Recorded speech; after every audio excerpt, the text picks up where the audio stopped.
พระสวดมนต์ อย่าลืมถามมาเด้อคณะสงฆ์ก็ลงมาสวดมนต์เนาะจอยเน็ตกันมาครบแล้วเอาต่อญาติโยมอุปสมบทอุปสิกาเห็นป่ะญาติโยมที่ท่านทำเพิ่นมานั่งพระสวดมนต์ย้อนยังได้บุญน้ำเฮาไหนเป็นมาสวดมนต์ภาวนายังได้กุศลเสริมบุญเสริมบารมีเสริมสติสร้างปัญญาแล้วหาต้องเฮ็ด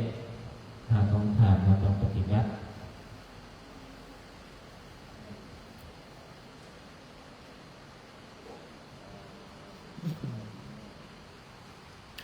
ฮัลโหล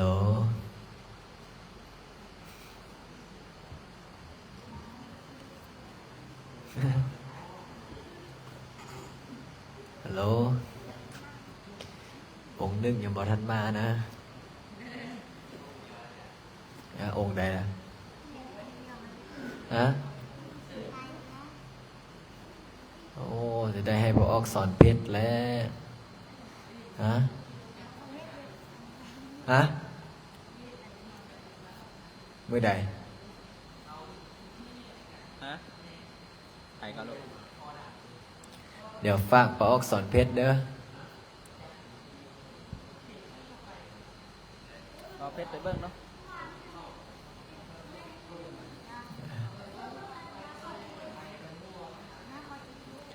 บ่แต่ได้ก็ฝากพระออกสอนเพชรจัดการให้ได้เด้อ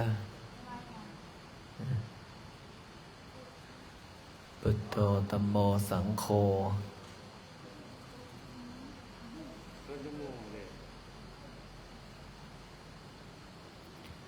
เอาเป็นอย่างใดน้อมื้อนี้ไม่ให้บุญบ่มาบ่เอาห่มมาให้แล้วนี่จักใส่ละ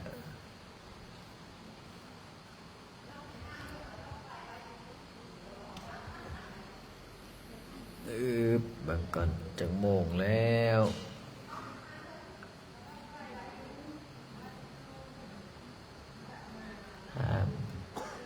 วันนี้สวดธรรมดาเนาะวันนี้เนาะ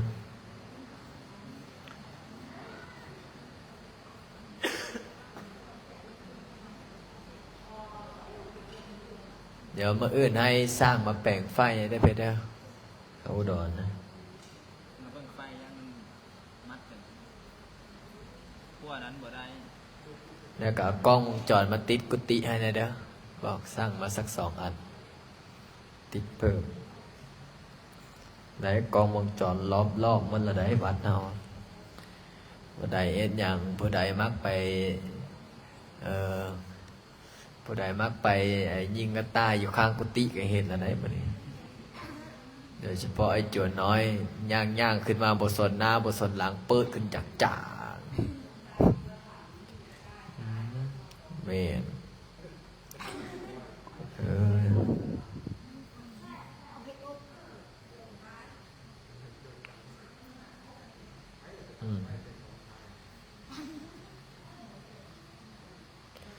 จวนน้อยมาหลอกปกแปกสิตีก็บ่ได้สิฆ่าก็บ่เป็นโอ้ยชีวิตเอ้ยฆ่าก็บ่เป็นแต่ฆ่าตีก็บ่เป็นแต่ตีหายก็บ่เป็นแต่หายมีแต่สาธุตีบ่ได้ลูกเขาบ่พอให้ตีนะน้อยเนาะจะเป็นตะแพงปนแต่ละจัวก็ได้มันพอกระเทินนะ มันนอนตื่นสายซื่อๆนับ10 นาทีมื้อเช้านี้จัวทองพันได้ถึกโทษนะพ่อใหญ่เอ้ย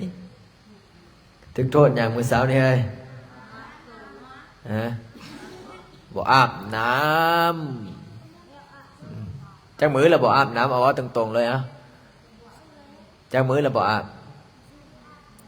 ฮะจักมื้อละโอ้เป็นว่าลูกบ่อาบน้ำคือโจตรงๆมาเป็นขี้ฮิตเปื่อยนี่โจตรงๆบ่อาบน้ำนะบ่ดิ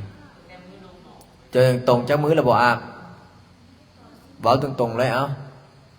ปาตัว2 อาทิตย์แล้วมันก็พูดบ่เอามอบ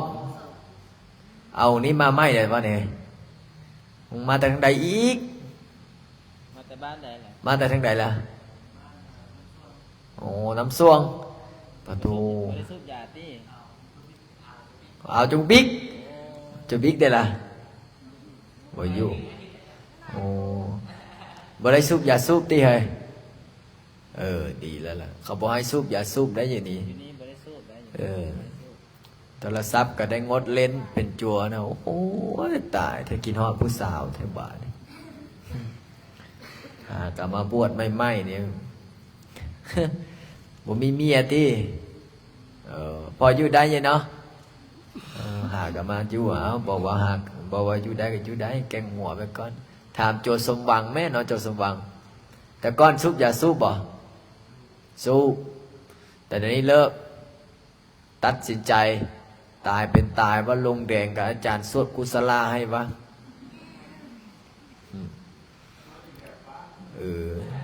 เจ้าภาพสูตรแม่พอออกสอนเพชรบ่เห็นตายปานนี้เนาะเนาะพระอาจารย์ละเป็นห่วงอย่างเดียวย่านสูบอย่าสูบอันสูบอย่าสูบอันธรรมดาอันย่านลุ้นอันบินพวกนั้นเนาะย่านแต่เดียวแหละย่านลุ้นบินเนี่ยโอ้พระก็เอาโบอยู่ได้เพราะว่าอย่างจังยานคู่มือนี่มันโลกโซเชียลมันไวใน Facebook ก็มีน้อยเท่ามะกอกนี่อายุ12 ปีหูสูบฮอดยาหูลิ้นฮอดอันนั้นอันนี้โอ้ยตายเห็นลงในเฟซเมื่อวานนี้บอกว่าอายุ13 ปีฆ่าพ่อโทษฐานพ่อบอกเอาเงินให้ไปซื้อพอดถูป่านนั้นพุทธวงศ์อันตรายได้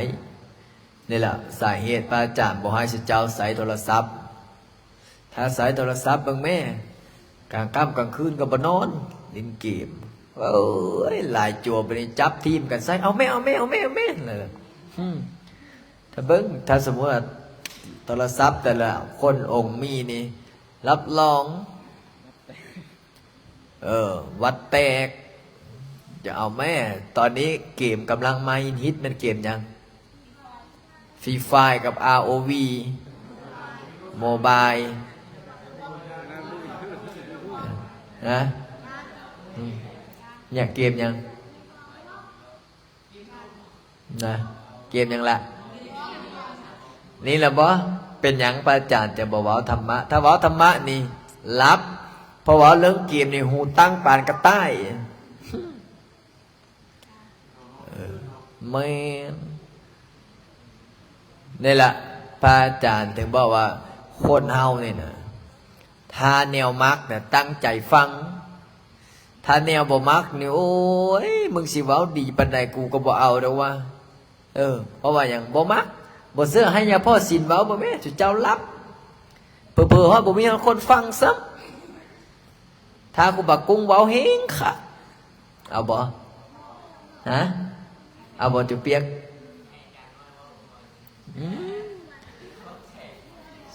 สมมติว่าให้ยาพ่อกำยาพ่อสียาพ่อกำยาพ่อศิลยาพ่อสีวัดหนองปองด้วยยาพ่อน้อยยาพ่อจ้อยยาพ่อมีไซยาพ่อกุ้งเพิ่นสิบ่มาแล้วนะเนาะเพิ่นใจเพิ่นออกแล้วเพิ่นว่าคือสิเดี๋ยวพิจารณาเพราะว่าเพิ่นบ่ลงมาสวดมนต์อีดูตนมันโยสู้กิเลสบ่แพ้นี่แหละหน้าตาดีนะแพ้กิเลสเพิ่นว่ากับอีดูตนโยก็เฮ็ดจังใดเนาะสมมติว่าถ้า5 องค์นิเทศนี่องค์ใดเป็นตาฟังครูบาน้อยผู้ใดกองเชียร์ครูบาน้อยยกมือขึ้นโอ้หลายครูบาศิลป์บัดนี้ครูบาศิลป์เอาเบิ่งก่อน1 2บ้าเอามาไม่มาดูเรามาดูให้ผู้ละน้อยให้ผู้ละ2 นาทีเอาลองเบิ้งอย่าพ่อน้อยกันอย่าพ่อศิลป์ไผปวดก้อนกันอย่าพ่อศิลป์บ่เอา2 นาทีเด้ออย่าพ่อศิลป์เด้อ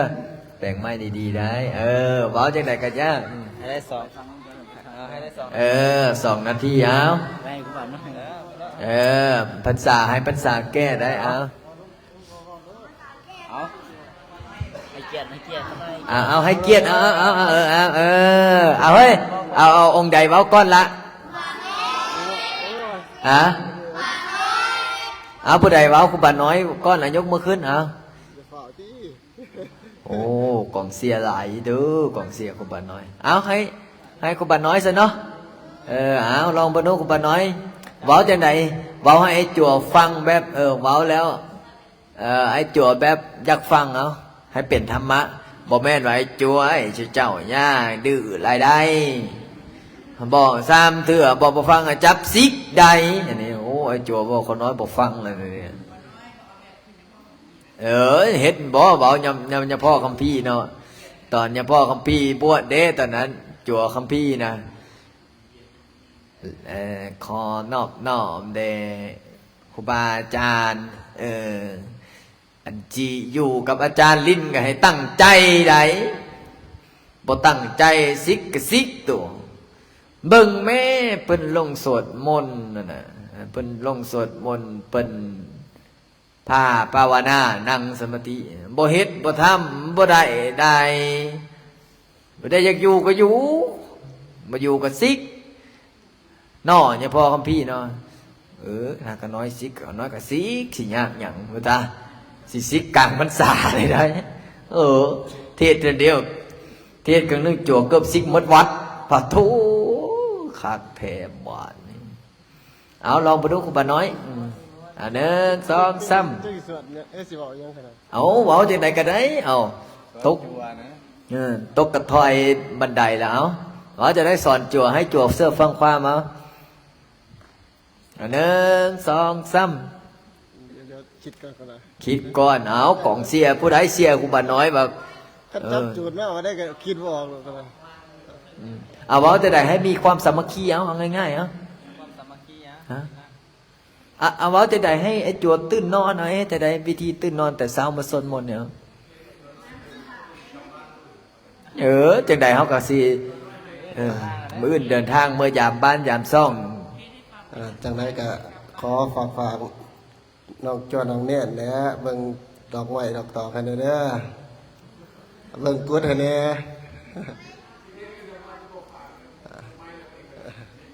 ก็จะฟังควบครูบาอาจารย์ก็จะสิดื้อได้เด้อตั้งใจทำตั้งใจเฮียนเป็นรับเรียบทีฉันนี่แหละเฮ็ดเวียกอะไรเนี่ยเฮ็ดเวียกได้ตั้งใจเฮ็ดเวียกนะก็สิมีเท่านี้เนาะเอาให้จักคะแนนเฮ้ยถ้าแม่นมัก10กับแม่นพวกนี้แม่นโอ้แสดงว่าเฮียนบ่จบปศดอกอย่าพอศีลอย่าพอศีล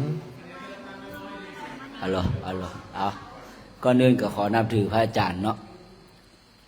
เพื่อนบวชอยู่ในวัดเพื่อนป่าบุญนรินทร์สหธรรมิกสหธรรมิกอาสิมาเว้าเรื่องประเด็นเนาะที่ทุกคนปรารถนา1อย่างจะมีความดีปรารถนาบ่อยากเป็นคนดีบ่สมมุติว่าเขาอยากเป็นคนดีของพ่อของแม่ของครูบาอาจารย์เอามาให้ดับโอ้ยไม่มาดับตอนนี้เอาลองมึง1มาแต่ละคน1อยากเป็นคนดีของพ่อของแม่แล้วก็แสดงเพิ่นบ่อยากให้เว้าเลยอาจารย์เอาเว้าไปรถความดีของครูบาอาจารย์วันนี้เขามาเบิ่งตัวเขาเองเนาะไม่นี่เอามาย้อนตัวเขาเองว่าเขาเฮ็ดได้บ่ซุมื้อนี้เขาต้องการแนวใดบ่แม่นนั่นครูบาอาจารย์พ่อแม่สิเฮ็ดให้เด้เขาต้องปฏิบัติเขาเบิ่งใจเขาเบิ่งตัวเขาการประพฤติของเขา หนึ่งเฮาคือโลดเฮ็ดว่าเสียจังใดให้ ไปอยู่เฮือนพ่อแม่ก็เว้ายากละบ่ฟังความพ่อแม่ละมาอยู่นี่ก็จะให้พระอาจารย์กับผู้บาอยู่นี่เว้ายากหลายเฮาสิเฮ็ดแนวใดเฮาสิเปลี่ยนแนวใดลองคิดเบิ่งดูแต่ละคน พิจารณาเบิ่งเนาะหรือว่าเฮาสิเป็นนิสัยแบบนี้ไปตลอดเลยบ่จนแบบว่าจนเรียนจบเลยเนาะมันสิเป็นแบบว่านิสัยเลยได้เมียก็ได้เล่นๆเฮ็ดเวียกก็เฮ็ดเล่นๆสุดท้ายบ่มีหยังมั่นคงคันเฮาตั้งใจหนึ่งมาเฮาได้เป็นเจ้าเป็นนายสองมาได้เป็นผู้นำพาคือพระอาจารย์ลิ้นผู้ใดอยากเอาเพิ่นเป็นแบบอย่างฮะใครอยากเป็นแบบพระอาจารย์ลิ้นเนี่ยฉะนั้นพวกเฮาควรคิดแนวใดปรับแนวใดเฮาสิเฮ็ดจังได๋ให้ครูอาจารย์เพิ่นบ่เว้าบ่ให้เว้าหลายเว้ายากว่าซะเว้าง่ายๆเว้าแล้วไปเลยโลดเฮาสิปฏิบัติแนวใดเฮาสิเปลี่ยนแนวใดหนึ่งมาแก้นิสัยตัวเองก่อนบ่ว่าหมู่บ่หมู่น้ำกันบ่ขะโดยขะน้อยอันนี้กูมึงอันผ้าจับอยู่ยังเถียงกันแต่ละมือเถียงเจ้าแจ้ไปมาบนแซวเฮาต้องเคารพเฮาต้องเว้ามวนน้ำกันบ่แม่นโอ้สิเถียงกันเอาจับปานนกแย่งกินหมกไห้สาคุบาเห็นนี่มีแต่ซุมเจ้าแหละแปลว่าพระอาจารย์ลิ้นเพิ่นใจดีหน้าตาดีพร้อมเด้อ คือแปลว่าเว้าง่ายๆเว้าภาษาทางโยมเนาะเอาใจซุมเจ้าว่าซั่นซะเพิ่นบ่ให้เพิ่นบ่ด่าวันนี้เป็นแนวใดหนึ่งมาผู้ใดบอกก็บ่ฟังตามดีต้นหน้าไม่ออกนี่แฮงคักไม่ออกมานี่โอ้โตม่อยเว้าเลยว่าแต่ละองค์สาธุบาสังเกตไปบอกมาแต่ละองค์แต่ละคนบ่มีความเคารพวินัยมาเฮาก็ยังบ่ได้เขียนน้ำยังบ่เป็นแต่ละคนแต่นางนี่นะยังบ่เป็นเลยนะแต่ละมื้อน่ะจักเดือนแล้วเฮาบวชนี่ฮะเด้ภาษานางยี่สินะยังให้เว้าพระอาจารย์เพิ่นให้ความสบายเฮาต้องเฮ็ดเป็นระบบระเบียบบ่แม่นว่าสิมั่างสิพังเด้นี่แหละท่านี้แล้วบ่ตัวอย่าง อาจารย์เล่าผู้บ่าวเว้าอยู่นี่ยังบ่ฟังเฮ็ดนั่นเฮ็ดนี่ยกแยกใจไปลิ้นก่อนบ่แล้วค่อยมานั่งเวลาฮอดมวงสวดมนต์แล้วค่อยมานั่งบ่ไปลิ้นให้มันพอก่อนเฮาต้องเตรียมพร้อมทั้งสวดทั้งลิ้นไปมันสิได้บุญสิเกิดบุญเกิดจากไสเอาพระอาจารย์เพิ่นว่าฮะการปฏิบัติใจบ่สงบได้บ่บุญสิเกิดเฮามาแม่นอยู่เฮาปฏิบัติมาบุญมาให้บวชอยู่พี่มาวัดขอโทษไม่ออกเด้อเปรียบเทียบเฮาปฏิบัติเนาะสมมุติว่าเฮารับเฮ็ดเวียกเนาะเฮ็ดเวียกนี่ก็ได้บุญล้างห้องน้ำ1อานิสงส์แม่นหยังสมมุติว่ามักเป็นขี้หิดขี้กากผิวพรรณวรรณะก็ผ่องใสโดยเฉพาะตรงๆได้ไปล้างห้องน้ำได้ล่ะเอ้ยจะได้ดีขี้กากได้ล้างก็คันใจบ่สงบคันใจโอ้ทั้งล้างทั้งงุดหงิดทั้งให้ทั้งจมทั้งด่าไปได้บุญบ่เอาสมเจ้าว่าเฉพาะนั่นจังเป็นตุ่มขึ้นจากไสไปล้างแล้วจมเขาได้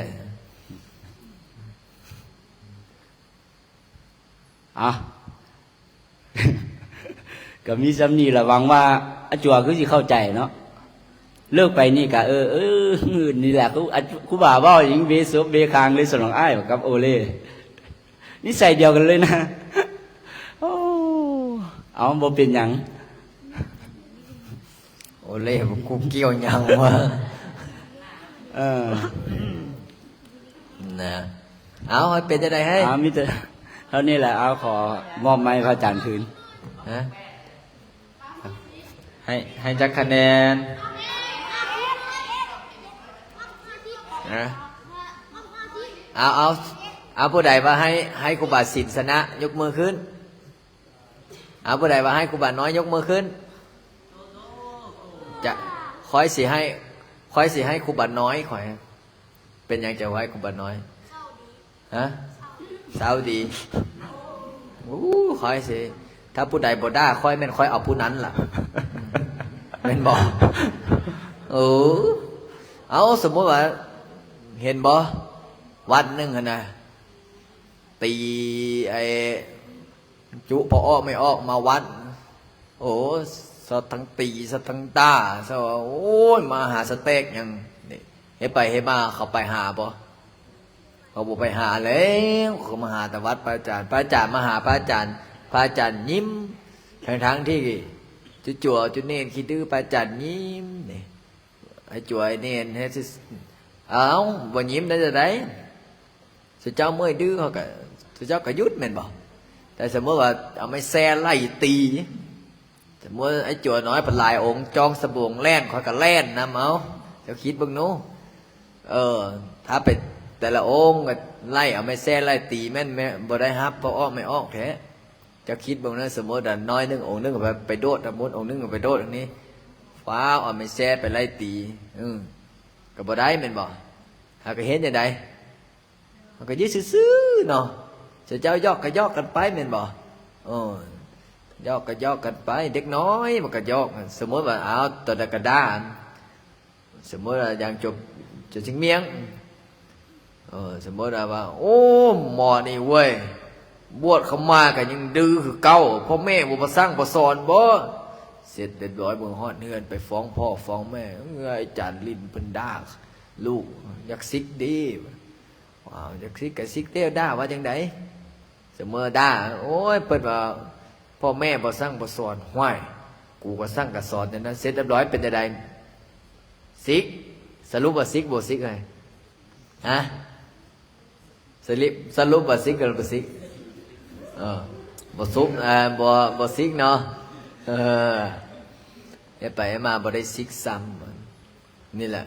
วิธีสอนคนบ่ต้องหายบ่ต้องด่าเห็นบ่พระอาจารย์ได้ด่าบ่ด่าได้บ่คืออาจารย์บ่ไล่ได้บ่คือญาพ่อน้อยได้บ่คือญาพ่อจ้อยได้ญาพ่อจ้อยสิจักทำไดอยู่แต่กุฏิพุ่นอยู่แต่คอกงัวเพิ่นหอมมาซะจุดตัวน้อยสุบ่เบิ่งบ่อาจารย์เพิ่นเห็นหยังพุ่นอ้ายอยู่แต่กุฏิพุ่นพระอาจารย์ฮับอยู่ห้องแก้วสอดเสยบาครูบามีไส้หายว่าจะได้โอ้ขน้อยสิเมื่อยบอกแล้วมึงดูไผสิยานนะเฮ้ย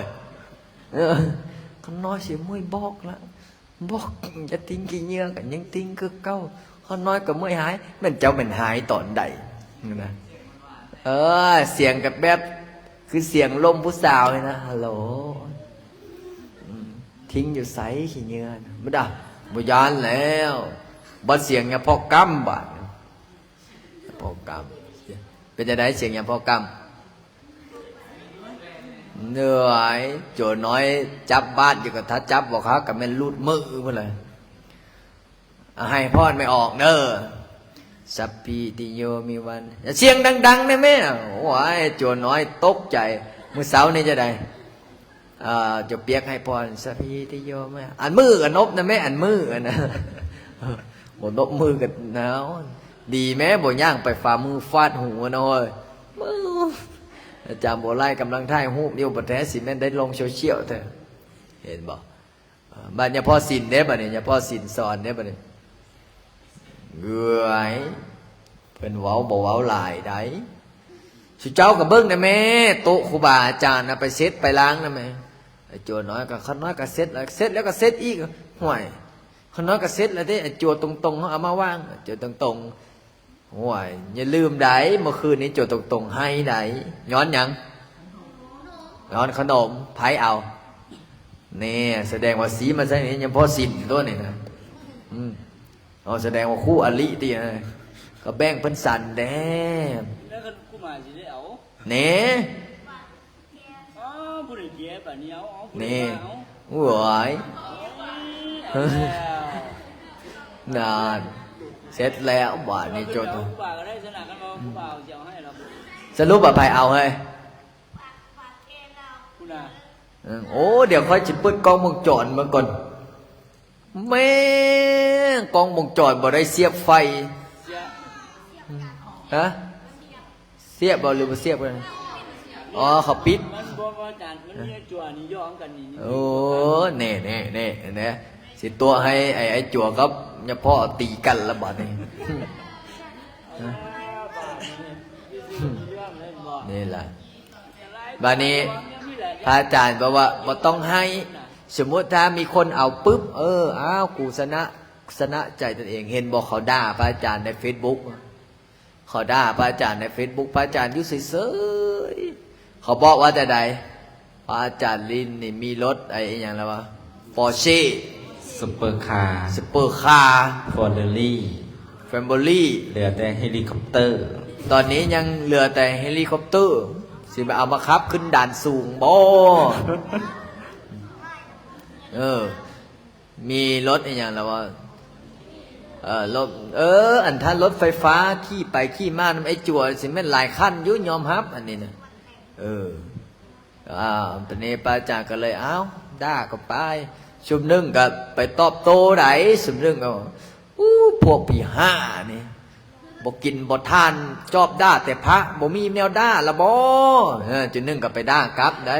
ไปอิจฉาฮอดพระฮอดเจ้าโคตรพ่อมันบ่ดูเขาด่านะพระอาจารย์คิดในใจโอ้ยอย่าไปด่าเขาเถาะยู่ซื่อๆเดี๋ยวขี้กากสิขึ้นก้น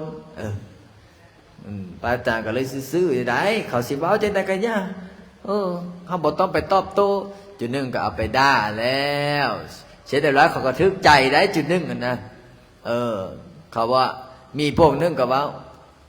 เจ้าบ่เบิ่งบ่เพิ่นไปช่วยเหลือโรงเรียนช่วยเหลือห้องหมอไปช่วยเหลือคนตกทุกข์ได้ยากน้ำทอกน้ำท่วมเจ้าคือบ่เอาลง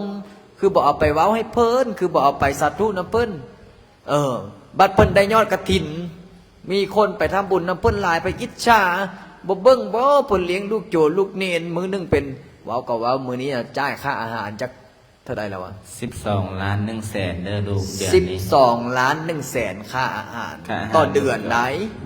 โรงเรียนได้เฉพาะโรงเรียนได้อันนี้นะยังค่าสมัครเรียนยังค่าเรียนอีกเดือนนึง7 แสนต่อองค์คิดเบิ่ง10 องค์ก็7 ล้าน20 องค์ก็14 ล้าน14บวก12เป็นเท่าใด28แล้วบวกอาหารเช้าอีก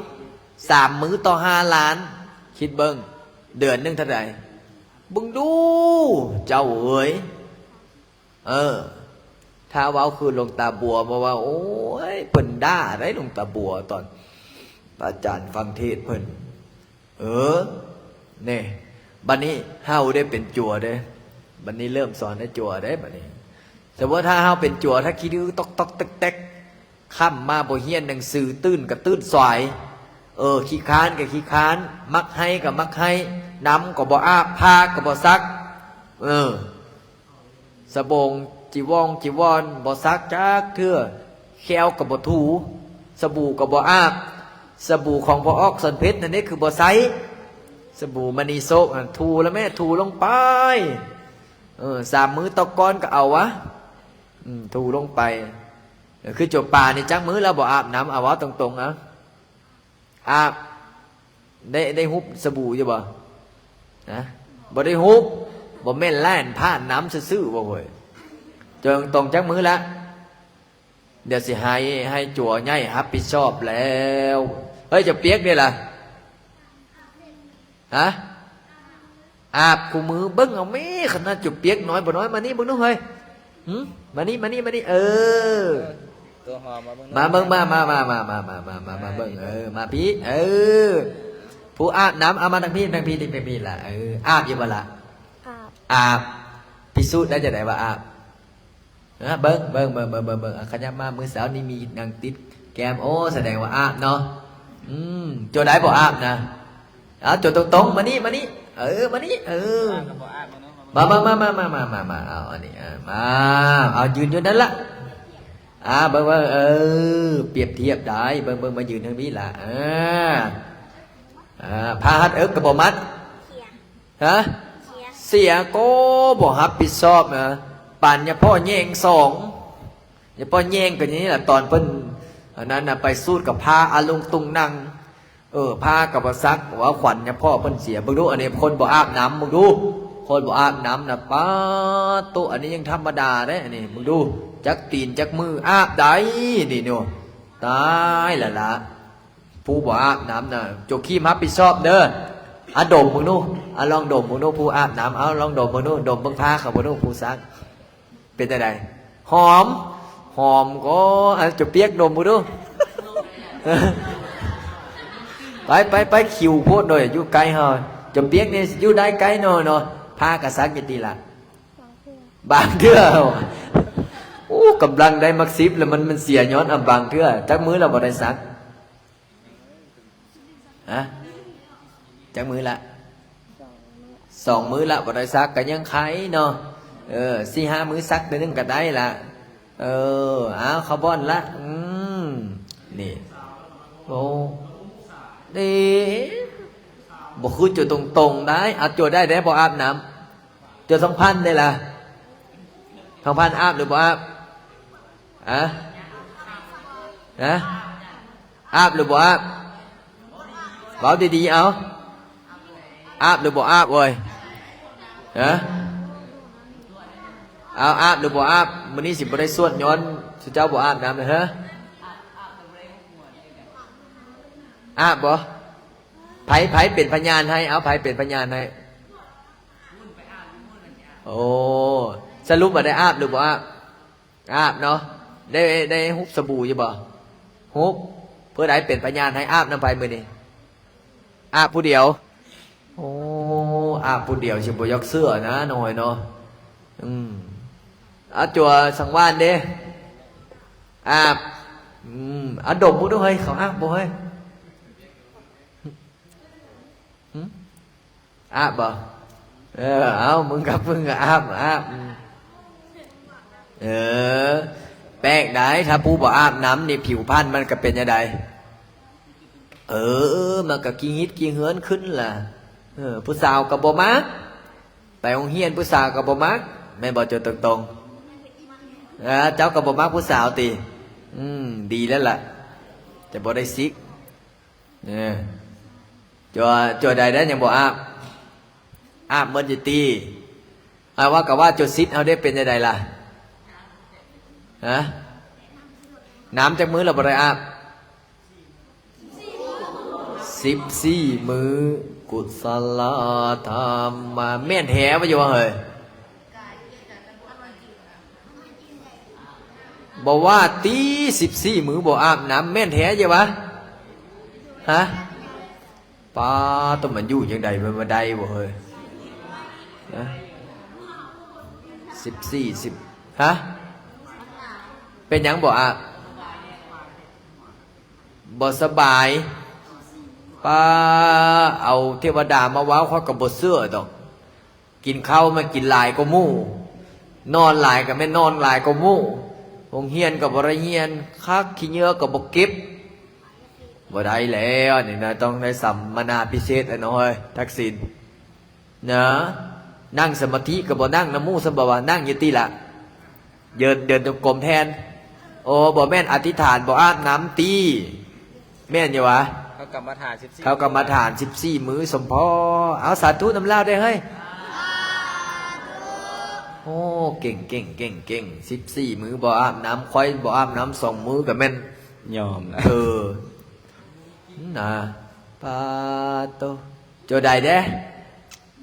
นอกจากโจซิดแล้วโจใดเด้โอ้เก่งจัวได้บ่อาบน้ำแม่ออกบ่ซื้อแป๊บบ่ซื้อไอ้นั่นปิปโป้ได้หูบ่ไผ่นี่โอ้แม่แอปะโตจัวโอเล่นี่เก่งโว้ยเดาทึกว่าเอาเบิ่งขอสิหาอ่านเบิ่งคอมเมนต์อีแหละให้ไอ้จัวเดาเบิ่งก่อนนี่โอ้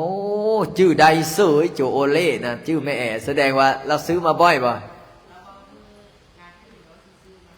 โอ้แสดงว่าความจำดีเดี๋ยวแม่แสงเดือนก็ซื้อมาอีก เกือบที่แม่แสงเดือนกับแม่แอซื้อมาถวายเป็นจังไดฮะโอ้ใส่จนขาดแล้วเนาะนะโอ้เป็นธรรมดาแล้วเด็กน้อยสุดเจ้าหนึ่งซ้ำนี้ตอนค่อยยังน้อยซ้ำนั้นโอ้ยเกือบกับสิใครแม่มีเกือบใส่บ่มีทรงตัวเดียวนึกกับจนก้นขาดพุ่นแหละเอาย้อนยังบ่มีเงินซื้อได้ไปตัดแขมได้ช่วงเดือนใดว่าแขมออกเริ่มแล้วได้เนาะเดือน12เย้ยไปตัดแขมมาขายแขมได้ทีละ20,000 30,000โอ้ยคักเด้อตอนยังน้อยซ้ำนี้เนี่ยหูหาเงินละได้ซ้ำโจจิมมอกจิมมี่นี่นะซ้ำโจซอกโจเสานี่ไปตัดแขมไปใส่กับเอาหนูมาขายละได้นี่ถามมึงไปไอ้เพชรนี่แหละกับ3-4 อันตีกันอยากเอาไปใส่นะโอ้ยผู้ใดใส่ได้ผู้ใดมานแล้วเงินบ่มีเลยอย่างธรรมดาเลยไปใส่กับเนาะเขาลักอีกไปใส่กับกับเขาลักหูบอกใส่กับเป็นอย่างกับหนูเนาะเจ้าก็เคยไปเวป่าโอ้นี่มือวะจะตรงกับไปตีอยู่ใส่บานเจ้าโอ้โหยอมเป็นเด็กน้อยนี่เขาเนี่ยบอกว่านี่แหละไอ้จั่วเด้อแต่ละจั่วนะแต่ละมือให้ฟังความทุกมื้อนี้ผู้ใดมาสายเมื่อวานเนี่ยมื้อเช้านี้ผู้ใดมาสายโจทองพันเนาะถ้ายังมาสายอีกมื้อพระอาจารย์บ่แล้วพระอาจารย์บ่ตีแต่เอาน้ำอาบสมมติถ้าพระอาจารย์ให้เนี่ยพ่อน้อยลงมาแล้วก็อันนั้นเขาเอิ้นมาจะได้เขาจัดสถานทุกสถานที่พระอาจารย์ลงมาปุ๊บถ้ามานั่งยังบ่เห็นจั่วมาเป็นยังไงถึกน้ำอาบเลยแล้วเห็นบ่โจทองพันมื้อเช้านี้เนาะคักบ่เฮ้ยนะอยากโดดอีกบ่บ่อยากโดนก็ย่างไปส่งหมู่ฮอดบ่อนสวดมนต์แล้วย่างกลับมาอีกปะทูคักนะเบิ่งกันแม่บัดนี้ไปนอนอยู่พุ่นในเมิดใดเนี่ยน่ะม่วนได้ไอ้จั่วไอ้เนียนแต่ละองค์อยู่เป็นยังไงเห็นบ่องค์นึงย้ายวัดนะเป็นยังไงเราก็ยังมาอีกแล้วเราก็มาอีกแล้วเห็นบ่โจบิ๊กย้ายไปจักมื้อเลย3 มื้อย้ายจังได้ย้ายไปอยู่วัดบุมียาพ่ออยู่2 องค์3กับโจบิ๊กเสร็จเรียบร้อยก็ยังมาแล้วบางคนมาเอาอาจารย์ขน้อยก็ยังไปเอาลูกไปฝากนะถามว่าอายุเท่าไหร่แล้วลูกชายเจ้าโอ้อายุ5 ปีโอ้ยคอยบ่เอาแล้วขี้ค้านเซ็ตขี้มันแม่นไปเข้าห้องน้ำก็จะไปพาไปเซ็ตก้นโอ้ยบ่เอาได้อายุ5 ปีสิยังเล่นลิ้นอยู่ไหนเนาะแม่นบ่พอสันเพชร5 ปีสิก็พูดว่าสันบ่เลิกกันสัก12ขึ้นซะอ่านหนังสือเป็นซะนะเจอบิ๊กก็สิบอกว่าเดี๋ยวสิเบิ้งพอป้าจ่าก็ได้สัมมนาสำรวจแล้วแหละนี่ไอ้จั่วครูบาไอ้จั่วเพิ่นบ่ฮับได้แต่พระอาจารย์ฮับเพราะว่าหยังจังฮับพระอาจารย์ว่าบอกแล้วว่าคนเฮาเนี่ยให้โอกาสคนเฮานี่ให้โอกาสถ้าบ่ให้โอกาสเนี่ยขนาดเขาอยู่นำพระอาจารย์เนี่ยเขายังดื้อซ้ำนั้นถ้าเขาไปอยู่บ่อนอื่นได้เป็นยังไงโอ้ยเขาเฮงอันนั้นพระอาจารย์เนี่ยพระอาจารย์สอนแต่ละคนเนี่ยพระอาจารย์ว้าวเนี่ยพระอาจารย์ด้าเนี่ยบ่มีภัยเครียดนะเบิ่งแม่คอยบอกอย่าพ่อสินนะเพิ่นบ่เครียดในคอยในพ่ออย่างโอ้ถ้าผู้อื่นว้าวแม่เครียดบ่เครียดว้ายอาจารย์สมมุติถ้าครูบาน้อยไปว้าวให้เพิ่นแม่ว้ายคอยบ่ได้ฟังความเจ้าได้นี่สมมติอย่าพ่อสินว้าวให้อย่าพ่อน้อยมาว้ายเจ้าเป็นไผมาว้าวให้ข่อยไหนแต่สมมติพระอาจารย์ว่าเนี่ยว้าวนี่บ่เครียดเพราะว่าหยังเฮาเปิดเผยเฮาบ่มีความลับเฮ เขาเว้าแบบตรงๆทุกคนรับได้หมดเว้าไปกับหัวไปเว้าไปยิ้มไปอ้าวเพิ่นก็ดีใจแล้วโอ้มื้อนี้อาจารย์เว้าซื่อขาน้อยเดี๋ยวข้างหน้าขาน้อยดังคืออาจารย์แท้เพราะว่าหยังสมมุติว่าอย่างนี้แหละบ่คือไม่ออกมาแล้วบ่ไม่ออกผู้ใดก็ถามหาแต่โจทย์ตรงๆโจทย์ตรงๆนี่แม่นผู้ใดอาจารย์ตนใดก็เว้าแต่โจทย์ตรงๆโจทย์ตรงๆโจทย์เปียกคือไสจะได้กันเอิ้นว่าแต่โจทย์เปียกนี่เฮ็ดไปให้มันดังโดยอัตโนมัติบ้าบัดนี้สิโจทย์เปียกก็ดังแล้วโจทย์ตรงๆก็ดังสิปั้นโจทย์ใดต่อเฮ้ยเอาโจทย์ใดต่อฮะเอาโจทย์ใดเอาโจทย์ใดยักดังยกมือขึ้นบ่ดูใส่เอายกมือขึ้น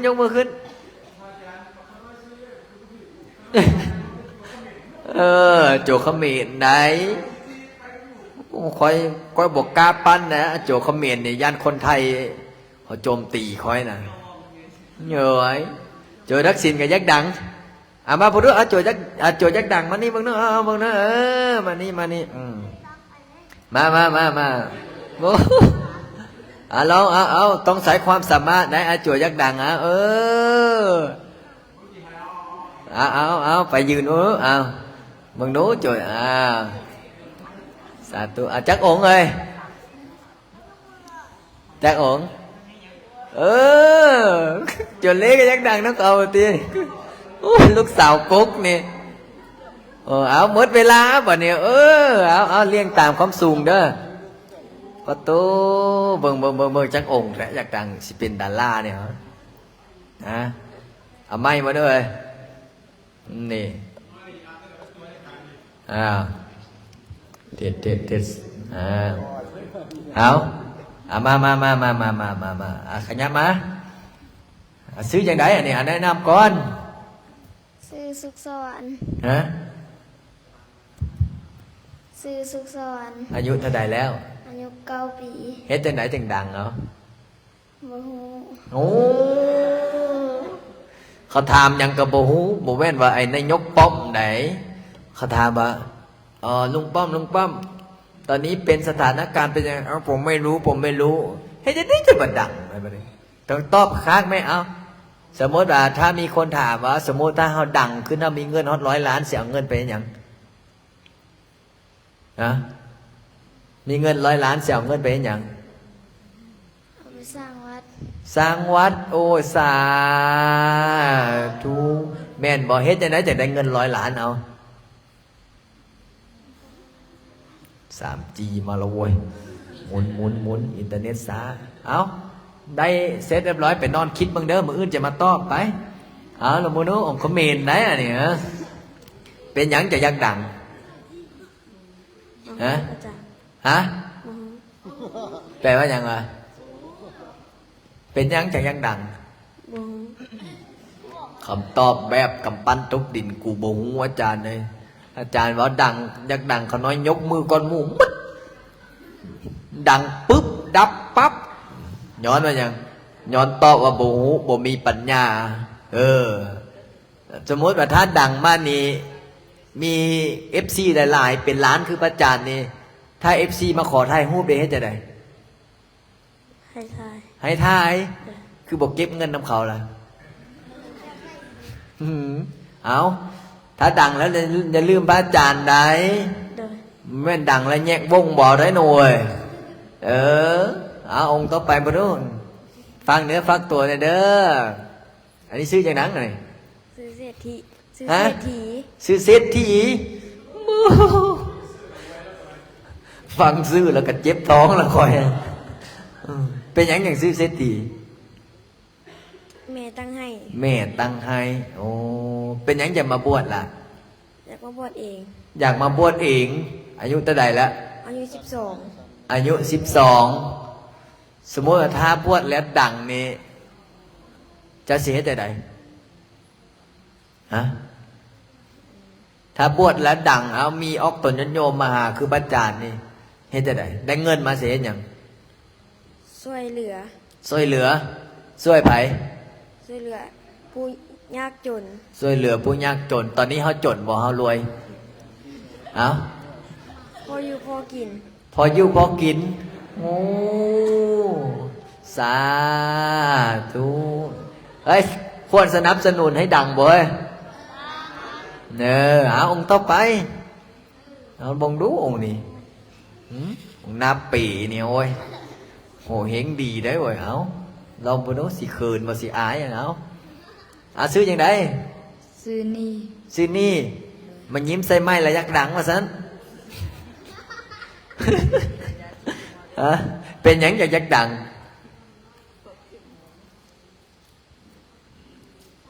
ฮะโมยเร็วสมพ่อจะบดังน้ำเขาอ่ะมาแต่สายหอ มาแต่หนองสะ หนองสะบ่แม่นหมู่จอดวงวะ บ่แม่น บ่แม่นเนาะโอ้ตั้งใจบวชนั่นล่ะเด้อ เลย เฮียนบ่ได้แล้ว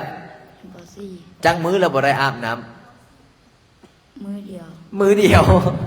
ความแตกเมื่อกี้นี้บอกว่าเอาตั้งใจได้ละเด้อ เลย เอาองค์ต่อมาอันนี้เด้ชื่อยังไง ซื้อโก ชื่อโก้ เลย ฟังชื่อกับโก้แล้วเว้ยกู เป็นยังจะยักดังฮะ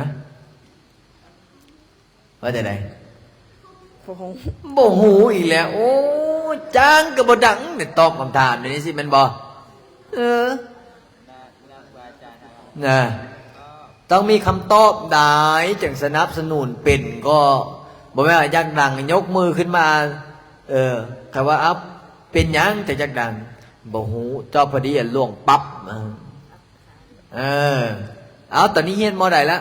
มาสอง มสองเฮาสิมีพอมีวิธีใดบ่ให้เฮ็ดให้เฮาดังนี่ฮะบอกว่าแกสบงเล่นบ่เอาเด้บ่แม่นดังอ่ะนะยังเอาต่อไปบ่ดังดอกนี่เว้ยเบิ่งแล้วบ่มีแววบ่ดังเด้อเอานี้เด้เอาชื่อจังได๋เฮา ทักษิณ ทักษิณโอ้ทักษิณกับเศรษฐีอยู่นำกันนี่ดับเบิลโคตรรวยเนาะวัดสมพรนั่นแหละเขาจะว่ารถอยู่วัดประจานเนี่ยมีแต่ปอร์เช่ซุปเปอร์คาร์เนอะกับมดกับทักษิณแล้วก็ แต่นามสกุลยังไง แก้วมณีวงศ์ แก้วมณีวงศ์โอ้ยโมเมนต์สินวัดสมพรยังจนคือเก้าวัดเฮานะเป็นยังจะอยากดัง เป็นคืออาจารย์ อยากเป็นคือพระอาจารย์เป็นบ่ได้ดอกความล่อสู้บ่ได้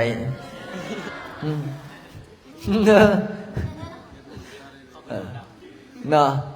เป็นจังไดเอาสมมติถ้าเฮาดังคือพระอาจารย์หน้าตาดีคือพระอาจารย์บ่ไล่ได้จังไดถ้ามีคนมาขอถ่ายรูปนะให้ทาย ให้ถ่ายสมมติถ้าเขาถ่ายรูปเสร็จเรียบร้อยอาจารย์ขน้อยอยากได้อาจารย์ทักษิณขน้อยอยากได้ธรรมะข้อหนึ่งเฮาควรว่าเอาธรรมะข้อใดให้เขาฟังนะเอากำลังดังอะได้นี่ถ้าตอบถึกนี่ดังถ้าตอบบ่ถึกเป็นจะไดดอบคือเก่าเอาลองบ่ถึกตอบบ่ถึกเวลาใกล้หมดแล้วได้อันยังบ่มีโอ้บ่ดังดอกไม่ออกเอ้ยเจ้าก็บอกไม่ออกเอ้ยชีวิตของคนเฮามันมีขึ้นมีลงเด้อเวลาขึ้นก็อย่าลงเวลาลงก็อย่าท้อให้สู้ให้ต่อไปอ้าวองค์ต่อไปโอ้องค์นี้เด็กไม้ได้อันนี้เฮ้ยนะฮับเด็กไม้เฮ็ดจังได๋ฮับเด็กไม้ฮับแล้วติฮับเฮ็ดจังได๋ฮับเด็กไม้เอาเสื้อเอามอนบ่แม่นว่าเอากำปั้นฝ่ามือบ่เอาได้อันนี้ชื่อจังได๋ ซื้อโจเบีย โจเบียอาจารย์เบียร์กระโทนบินมาใส่คอยอีกแล้วโจเบียเนาะโอ้รอดไปครูเอามาแต่ใส่เฮา มาแต่เมืองพุทโธ เมืองพลโฮงวัดยัง นายาง บัดนายางห่วยมันซื่อคือกันกันเราวันนี้เป็นยังจะอยากมาอยู่นำอาจารย์ มาห้ามเฮียน มาห้ามเฮียนอยู่วัดเฮาได้ล่ะนะอยู่วัดเฮาได้บ่ได้เฮียนติ เฮียน เฮียนอยู่จักองค์ สอง อยู่เสร็จเรียบร้อยมาอีกเหลือองค์เดียว โดย เวรกรรมแล้วยังพ่อได้ตักน้ำกินเองแล้ว ทีแรกยังพ่อได้ใส่จั่วบัดนี้หัวยังพ่อสิบ่หายเจ้าวะ บ่ บ่เนาะยังพ่อจักปีละอยู่ 30 ไป40 ไปแหละ โอ้ยามบ้านได้เป็นยามพ่อเป็นครูบาเนาะ โดย เอาระหว่างอยู่นั้นกับอยู่นี้อันไหนคัก อยู่นี่ อยู่นี่คอยเว้าแล้วต้องคำตอบแบบนี้ ถ้าอยู่วัดนู้นก็บอกว่าบอกว่าสมมติถ้าเราไปวัดนั้นปุ๊บแล้วก็ยามพ่ออะไรก็ถามว่าอยู่วัดอาจารย์ลินกับอยู่วัดนี้อยู่วัดใดคักโอ้อยู่วัดนี้คักกว่าเอาเป็นหยังเพราะว่าสวดมนต์ดนโพดนะอยู่วัดอาจารย์ลินได้อยู่นั้นได้สวดมนต์อยู่วะ สวด มื้อละจักชั่วโมง บ่ฮอดชั่วโมง บ่ฮอดชั่วโมงโอ้เอาสาธุสาธุตั้งใจเวลาเด้อ โดย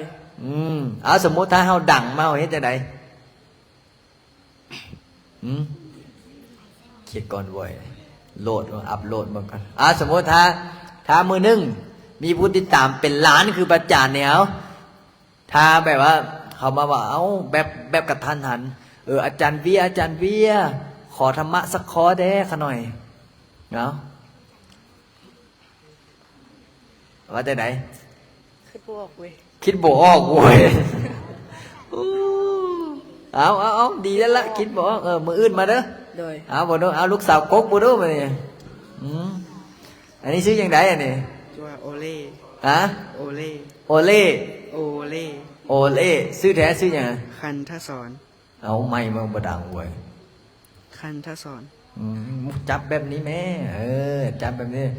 บ่แม่นว่าจับคือเต้นลำวงนี่บ่เอาได้เอาจับแบบนี้นะเอาไม่แบบแปลงงามๆขึ้นอีกนิดนึงเอาอะโลบ่ดูเอาชื่อหยัง ชื่อจัวคันทศร คันดสอนอายุเท่าใดแล้ว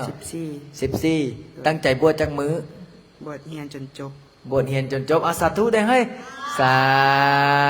ธุความหวังอนาคตอยากเป็นหยัง ยังบ่ฮู้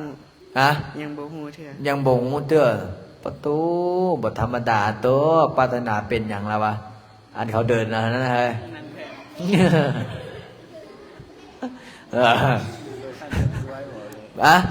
ตั้งใจสมมติเขาให้เปิดหานี่สิเปิดหาหยัง ขายเครื่อง ขายเครื่องขายหยังได้ น้ำปูน้ำปลาม่าปลากระป๋องข้าวซอกข้าวสารขายหมด โดยประมาณ เนอะเอาถ้าเขาดังเด้เอาสมมุติตอนนี้คนเบิ้ง1,200เอาตู้เบิ้งแซ่ไปก่อนเอาแซ่เอาสมมุติถ้าเขาดังเอาสมมติมือใดมือหนึ่งเจ้าดังขึ้นเอาแล้วมีคนมาขอที่พึ่งทางใจว่าอาจารย์โอเล่ข้าน้อยนี่เนี่ยตอนนี้ผัวก็ติดไผลูกก็ติดยาข้าน้อยนี่สิควรเฮ็ดใดๆแล้วเจ้าสิเฮ็ดใด ให้ทางออก ๆให้ทางออก โดย เอาสิให้ทางออกจังไดอย่าบ่ทันหูว่าทางเข้ามันมาแต่ใดมาหูทางออกกันนะว่าแต่ใด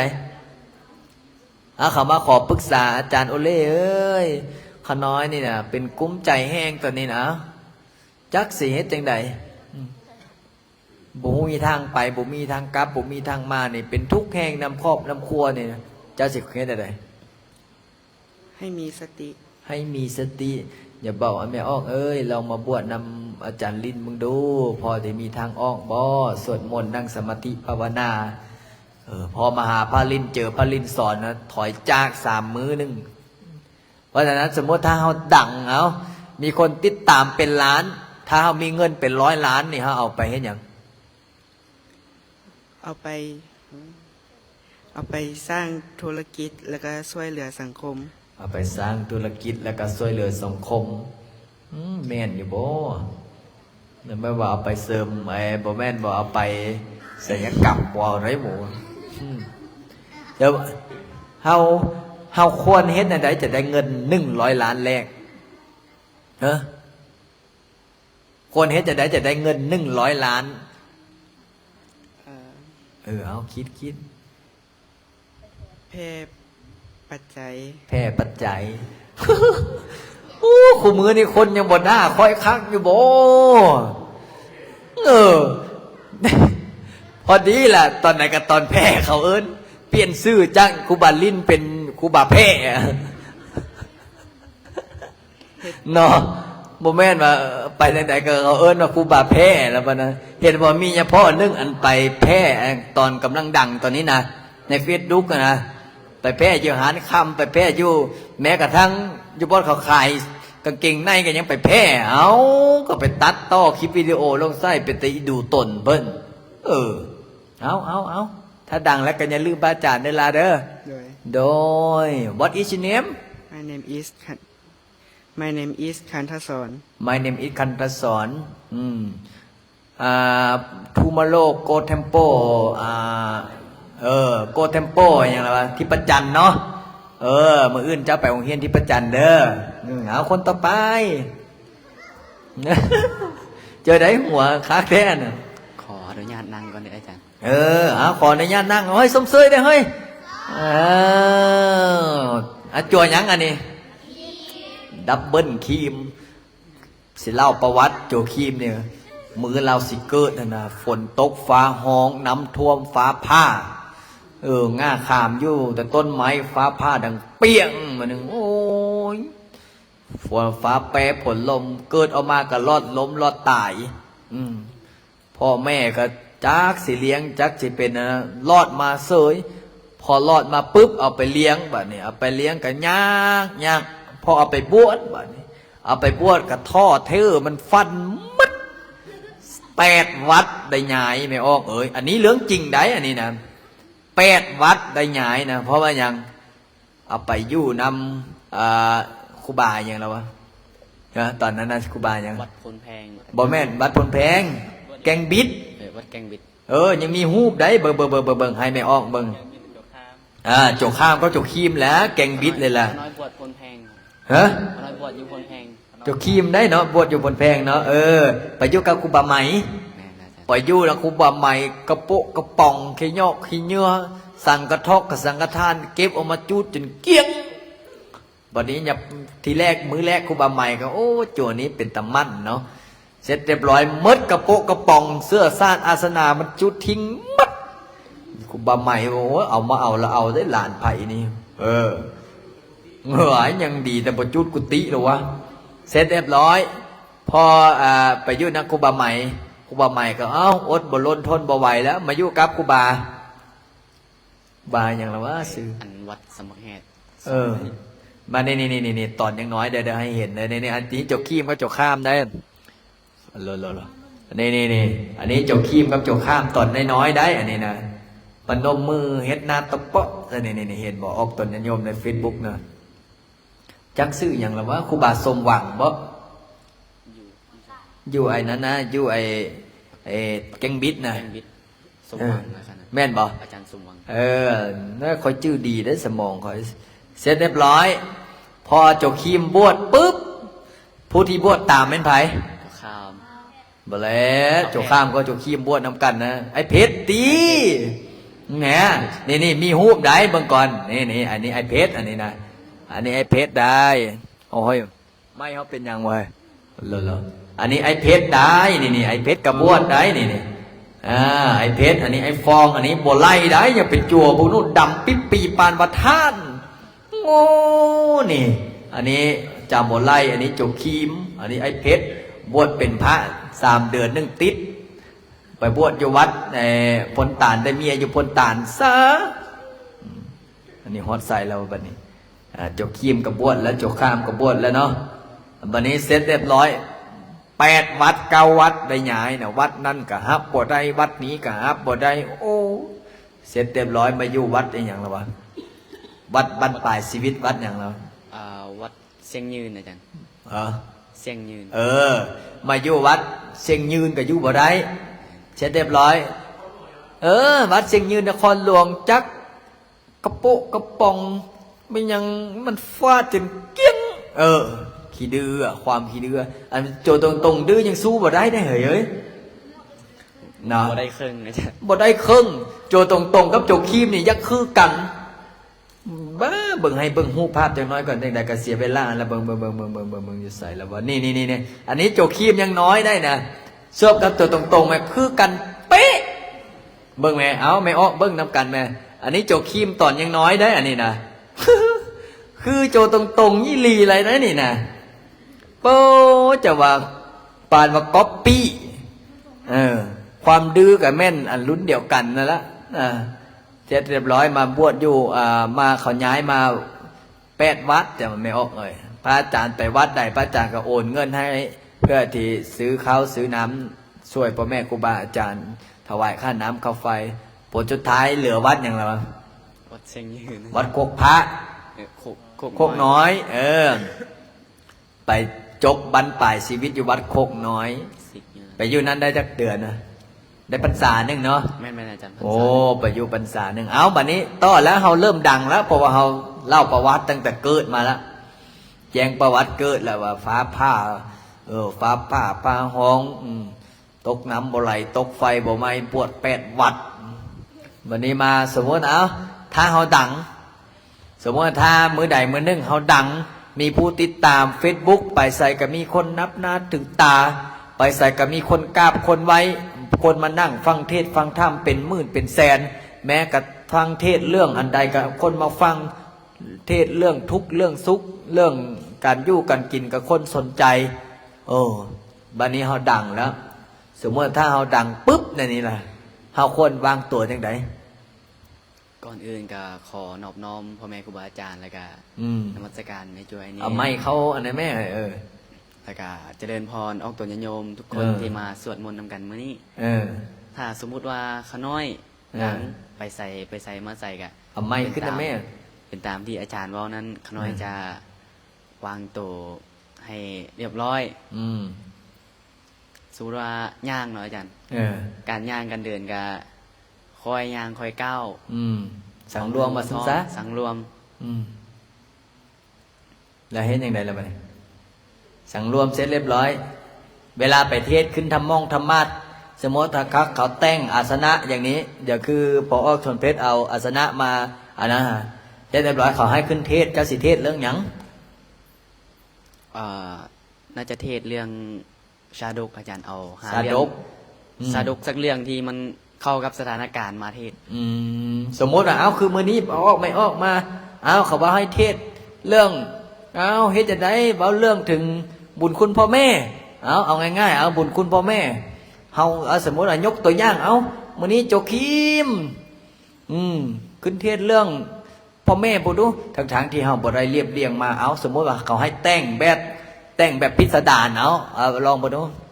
ลองเบิ่งจักจบเบิ่งจักเรื่องตามความเข้าใจของเราเลยเอาไม้เขาน้อยๆนึงไม่เหรอเอาซ้ำพระอาจารย์นี่นะไม้นะนี่เอาจุกบ้างนี่นะเอาลองบ่ดูตามความเข้าใจแบบแต่งอย่างไรก็ย่าให้มันสอดคล้องเป็นเรื่องเอาฟังบ่เด้อคนสีดังเด้อไม่ออกเด้อถ้าเว้าเรื่องบุญคุณของพ่อแม่นี่หาสิ่งใดเปรียบบ่ได้บุญคุณพ่อนี่หนักซ้ำภูเขาจักลูกกะบ่พอบุญคุณแม่เทียบเท่าป้ากับดินคู่กันน้ำตาเริ่มไหลแล้วแม้แต่ตัดหัวตัวเองนี่ไปยื่นขอเข้ามากับเพิ่นก็บ่สามารถทดแทนบุญนั้นได้อะไรอุปมาได้เสียบคมเฮ้ยปั๊บมั้งอย่างเฮ้ยเอาต่อน้ำตากำลังซึมแล้วฮอดตอนตัดหัวแล้วเว้ยคอยบ่ตัดคอยลองเบิ่งดูฮอดตอนตัดหัวแล้วอันนี้เราอุปมาได้พ่อแม่นี่เปรียบเสมือนพ่อนี่ภูเขากาแม่นี่เปรียบเหมือนกับฟ้ากับดินถึงแม้ว่าเอาน้ำนาทีมาเขียนบรรยายพระคุณพ่อแม่ก็ยังหลายกว่าเฮาเป็นลูกเป็นหลานเฮาเป็นเกิดมาแล้วเฮาก็ต้องฟังพ่อฟังแม่บ่เฮ็ดให้พ่อแม่เสียอกเสียใจเป็นคนดีเรียนหนังสือให้เก่งนอนตื่นเช้าอย่าขี้ดื้อเสร็จเรียบร้อยต่อหยังถ้าอยากตอบแทนบุญคุณพ่อแม่เนาะอาจารย์ชีวิตนี้ถ้าเป็นผู้ชายต้องได้บวชให้ได้เพราะว่าการบวชนี่เป็นการแบบเฮ็ดให้พ่อกับแม่เกาะพาเหรียญขึ้นสวรรค์ได้ก็พ่อแม่ได้พึ่งพาอาศัยพระเหลืองมาสันซะจะมาเรานิทานพ่อมาจันเรื่องหนึ่งที่จื้อได้จากนิทานซ้ำอีกคุณนะจื้อเอาสมเสยก่อนเลยอยากฟังบ่อยากฟังบ่โอ้มื้ออื่นสิได้จัดธรรมะไว้พิเศษล่ะลองบ่ดูเอาลองบ่ จื้อได้จากพระอาจารย์บ่ไรกันแหละพระอาจารย์ลินที่เราให้เขาน้อยฟัง มีแม่ตู้เฒ่าคนหนึงเนาะเราเลี้ยงลูกชายคนเดียวลูกชายเราเป็นคนตัดฟืนมื้อหนึงเราไปตัดฟืนเมื่อยแหงเมื่อยอิหลีอิหลอเราก็เข้าไปนอนอยู่กองห่มต้นไม้นั้นแล้วก็เผลอรับแล้วก็มียมบาลมากวักมือเอาเราไปลากจูงโซ่ลงไปลงนรกจูงไปกับพาไปเบิงเพราะว่าชีวิตนั้นเราบ่เคยเฮ็ดบุญเพราะว่ายากจน อีนายเท่าเนี่ยนะบ่เคยเฮ็ดบุญ เลย ยากจนตายแล้วมึงอ่ะ ยากจนเข้ากับบ่มีสิกินอาจารย์ได้กินแต่ข้าวจำแจวทุกมื้อชีวิตที่ว่าทรทศลากลงไปเบิ่งนรกไปชมโมเมนต์ไปชมหรอกไปเบิ่งลากลงไปจนไปฮอดชั้นที่8ชั้นที่8มัน ชั้นที่8 จดเอาเด้อมื้ออื่นเด้อไปฮอดชั้นที่8ล่ะเราไปเห็นแสงเหลืองๆอยู่แถวนั้นเราก็ทวงโอ้นั่นคือลูกข่อยแท้ยมบาลเนาะยมบาลก็ถามว่าลูกเจ้าเคยบวชบ่เราก็ว่าบวชแม่นหยังข่อยบ่ฮู้จักว่าบวชแม่นหยังต่อขาดตอนแล้วอาจารย์ค่อยก็บ่ฮู้ได้ว่าไอ้ลูกเจ้าเคยบวชว่าค่อยก็บ่เคยเห็นบวชเสร็จเรียบร้อยในใดต่อลูกค่อยก็ใส่ผ้าเหลืองๆนั้นล่ะบ่แม่นบ่เอ้าแสดงว่าลูกเจ้าก็เคยบวชตัวนั่นน่ะแม่นแล้วเอาบ่ซั่นสิเขาสิลงมาให้ยังน่ะลูกเอาต่อไปกำลังเขาได้เข้าเข็มเว้ยเจ้าก ำลังดังแล้วตอนนี้นะเจ้าสิลงไม่ให้ยังนะลูกเห็นแต่ไหนต่อกลับขึ้นไปหาลูกเราหน่อยอาจารย์เอากลับตัดตอนมาก ลับขึ้นไปหาลูกเราตอนแม่ไปตัดฟืนเนาะเราคิดในใจว่าโอ้การไปบวชนี่คือสิลดภาระให้พ่อแม่ได้หลายเพราะว่าแบบไปตอนไปบวชนะพ่อกับแม่บ่ฮู้ว่าว่าลูกชายไปบวชลีไปว่าซั่นไปตอนเจ้ามาบวชนี่พ่อแม่ฮู้บ่ฮู้ไว้จ้ะฮู้แท้เอาต่อลีไปรักไปบวชไปบวชอยู่หั่นไปแล้วก็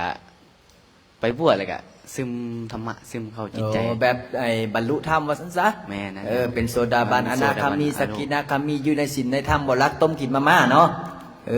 คักเอาต่อไปฮอดใส่แล้วเอาคิดแสดงว่านิดยักษาหน่อยนึงเลยเอาเติมเขาเลเวลขึ้นเว้ยเอาตอนนี้นะพอไอ้ผู้ชายคนนี้ไปคุยกับแม่แล้วว่ารักไปบวชแล้วบัดนี้เขาหูแล้วไปลุมกับแม่ว่ารักไปบวชพอรักไปบวชบัดนี้ผู้ชายไอ้ผู้ไปบวชเนี่ยยังอยู่นรกเพราะว่ากำลังไปบวชสัตว์เนาะบัดนี้เขาก็แต่งพิสดารแม่เขาก็ใส่เรื่องนะขึ้นให้ม่วนก็เก้าแล้วเอากำลังไปโพดสัตว์ผู้ดีกำลังเหินอาการมากำลังตัวเองสันระเขาอภิญญานี่โจทย์อยากเก่งเด้อฟังเด้อหันมาเห็นแม่ตัวเองอาจารย์เห็นแม่ตัวเองโอ้แม่ค่อยคือมาอยู่นรกโอ้แม่ค่อยคือลงมานรกนั่นแหละตอนนั้นแหละฆ่าแต่ปู่แต่ป่าด่าแต่พระเจ้าพระสงฆ์องค์เนรบอกฟังความผัวนั่นแหละเวลาหมู่ไม่ใช่จิ้มผ้าไปวัดไปว่าไม่ใช่ข้างเฮือนผ้าไปตีไผ่สมแล้วมันจะได้ลงนรกบัดนี้เอาลองต่อเฮ้ยพอเราหันไปเห็นแม่แล้วเนาะเราก็ถามว่าเจ้าลงมาให้หยังอยู่นี่ชีวิตนี้เจ้าบ่เคยเฮ็ดบุญแน่บ่แม่เราก็ตอบว่าบุญคือหยังอย่าบ่ฮู้ซ้ำบุญคือหยังเอาต่อเราก็เล่าว่าบุญคือการที่เฮาเฮ็ดดีกระทำดีนั่งสมาธิภาวนาเช่นการให้ทานการให้ทานคือการเอาสละของตนเองให้คนอื่นเพื่อช่วยเหลือคนอื่นให้มีความสุขเราก็ตอบว่าแม่ของเราก็ตอบว่าค่อยบ่มีหยังที่จะให้คนอื่นเลยเพราะว่าครอบครัวของค่อยนั้นจนทุกข์ยากจนบ่มีหยังอันสิกินลูกชายเราตอบว่าเฮาบุญนี้สามารถเฮ็ดได้หลายทางเช่นเฮ็ดโดยเหือโดยแฮงของตัวเองเข้าไปวัดไปกวดลานธรรมกวดลานธรรมคือไม่ใช่จิ้มนี่เนาะได้บุญคือกันเมิดมาสวยยกเข้ายกของหรือว่า เสร็จถูโต๊ะนี่ก็ได้บุญแล้วอาจารย์ เนี่ยพอออกสอนเพชรไม่ออกแก้วเด้อเอามาก็เห็นโต๊ะเปื้อนกับเซ็ตได้บัดนี้นะเอาต่อไปเฮ้ย ฉะนั้นเราจึงแผ่เมตตาให้แม่เรา แผ่เมตตา แผ่บุญที่เรานั่งบรรลุโสดาบันบรรลุสัจธรรมครั้งนี้ให้แม่เราขึ้นสวรรค์นะอาจารย์เน็ตเบิดเลยวัน เน็ตเมิดโอ้ยเสียดายขนาดกำลังเพลินนะเอาเป็นยังไงเฮ้ยให้มั่งยังฮะโอ้เอาสมเสยเอาใส่กันเทศไหมเอาผู้ใดสิใส่กันเทศเอามาเอาผู้ใดสิใส่กันเทศเอาจั่วใดสิสละใส่กันเทศเอาโอ้เอามีกันเทศพร้อมเอาเทศดีนะเอาผู้ใดบ่สิใส่กันเทศนะประตูได้1,000 บาทเพิ่นเอาสมเสยเอาไอ้จั่วใดสิใส่กันเทศเพิ่นเอาแล้วซ้ำขี้ที่พูดนี่แหละจึงตกนรกจะคะทำทานได้อ้าวเก่งบ่เฮ้ยมีแววบ่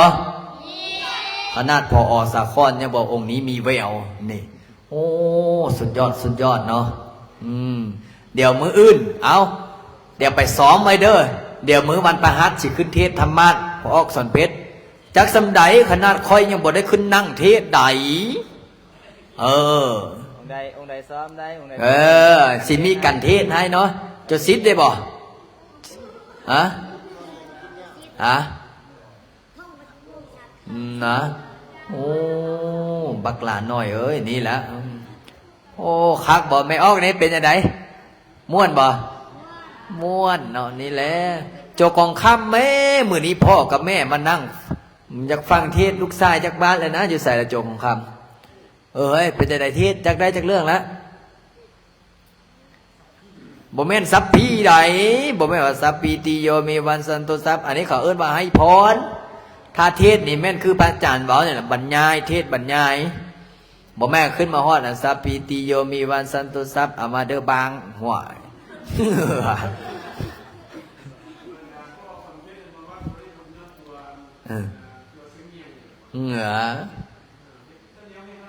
เนี่ยโอ้เอา100 คะแนนเลยนี่เดี๋ยวมีแม่ออกอยู่นี่เนี่ยแม่ออกบอกว่าเดี๋ยวจะถวายกันเทศ 1,000 บาทขอเลขบัญชีพระอาจารย์เนี่ยโอ้เอาสมเสยเลยเฮ้ยสาธุแม่ประนอบอกลูกเนนคือบวชอยู่ในพระพุทธศาสนานานๆต่อไปเน้อนี่เนี่ยมันคนเก่งเขาก็เว้าจะบ๊อบได้ล่ะเนี่ยมึงก็สมเสยเด้อเจ้าคีมองค์นี้มีแววเนาะสาธุเนี่ยพอออกบัวละวันนี่เอาสวดมนต์หน่อยเนาะได้ฟังเทศม่วนแล้วมื้อนี้สวดน้อยเนาะมื้ออื่นจังย้ำมื้ออื่นเนี่ยพระอาจารย์ไปสวรรค์ได้มื้ออื่นนี่นะเพราะว่าเมื่อกี้นี่โจคีมว่าไปนรกค่อยบ่ไปค่อยไปสวรรค์ มื้ออื่นพระอาจารย์บ่อยู่เด้อล่ะเด้อนะพระอาจารย์ไปธุระวันพฤหัสวันพฤหัสจะให้โจคีมเทศเดี๋ยวโจคีมไปท่องไปอ่านทบทวนไปฟังอาจารย์บ่ไล่เล่าต่อถ้าเล่านี่เวลาเล่านี่ต้องมันอินกับบทใดฮอดเวลาให้ก็ต้องให้ฮอดเวลาหัวก็ต้องหัวฮอดเวลาเสียงนะบ่แม่นว่าเล่าคือเฉพาะสินเล่าไปเลยแบบแต่ลูกต้องระวังนะอย่าให้นะบ่เอาได้เด้อสวดมนต์เก่งบ่เฉพาะสินเก่งบ่โอ้อยากหาเป็นลูกศิษย์บ่อยากเอาเป็นลูกศิษย์บ่โอ้ยเจ้าคิมคิดในใจเห็นกูน้อยละเด้อนี่แหละพระอาจารย์ว่าผู้ใดที่คิดดื้อสุดๆตอนยังน้อยน่ะมันจะเก่งสุดๆคือพระอาจารย์นี่บ่ฟังไผเห็นบ่ผู้ใดสิเว้าหยังก็ย่าพระอาจารย์บ่ฟังเพราะหยังเขาพิจารณาตนเอง